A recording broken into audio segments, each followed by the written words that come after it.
Mysuru Dasara Wadiyar cup ಕ್ರೀಡಾಪಟುಗಳಲ್ಲಿ ಒಳ್ಳೆಯ ಸಾಧನೆ.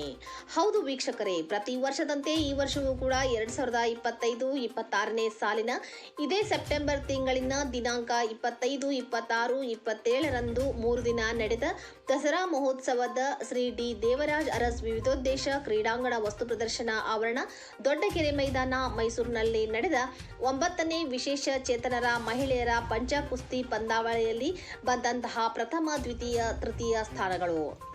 ಪಂಜ ಕುಸ್ತಿಯಲ್ಲಿ ಪ್ರಥಮ ಸ್ಥಾನದಲ್ಲಿ ಗೋಲ್ಡ್ ಮೆಡಲ್ ತೆಗೆದುಕೊಂಡಿರುವವರು ಶ್ರೀಮತಿ ನೀಲಮ್ಮ ಬಾಗೇವಾಡಿ, ಸಾಕಿನ್ ಶಿರಸಂಗಿ, ತಾಲೂಕು ಸೌದತ್ತಿ ಇವರು. ಮತ್ತೊಂದು ಪ್ರಥಮ ಬೆಳ್ಳಿ ಪದಕ ಪಡೆದುಕೊಂಡಿರುವವರು ಕುಮಾರಿ ಯಲ್ಲಮ್ಮ ಗದಿಗೆಪ್ಪ ಉಪ್ಪಾರ್, ಸಾಕಿನ್ ಗೋನ್ಕೊಪ್ಪ, ತಾಲೂಕು ಸೌದತ್ತಿ. ಮೈಸೂರು ದಸರಾ ಪ್ರಯುಕ್ತ ಸಿಟ್ಟಿಂಗ್ ಥ್ರೋಬಾಲ್ ತೃತೀಯ ಸ್ಥಾನ ಪಡೆದುಕೊಂಡಿರುವವರು ರೋಷನ್ ಬಿ ಇಮಾಂಬಾಯಿ, ಗ್ರಾಮ ದೊಡ್ಡ ಹಂಪಿಹೊಳಿ, ತಾಲೂಕು ರಾಮದುರ್ಗ. ವಿಶೇಷ ಚೇತನರಲ್ಲಿ ವಿಶೇಷವಾಗಿ ಬೆಳಗಾವಿ ಜಿಲ್ಲೆಯವರು ಮೈಸೂರು ದಸರಾ ಒಡೆಯರ ಕಪ್ ಕ್ರೀಡಾಕೂಟದಲ್ಲಿ ಸೌದತ್ತಿ ತಾಲೂಕಿನ ಹಾಗೂ ರಾಮದುರ್ಗ ತಾಲೂಕಿನವರು ಪ್ರಥಮ, ದ್ವಿತೀಯ ಹಾಗೂ ತೃತೀಯ ಸ್ಥಾನದಲ್ಲಿ ಬಂದಿರುವವರಿಗೆ ಎಲ್ಲರಿಗೂ ಅಭಿನಂದನೆ ಸಲ್ಲಿಸಿದರು.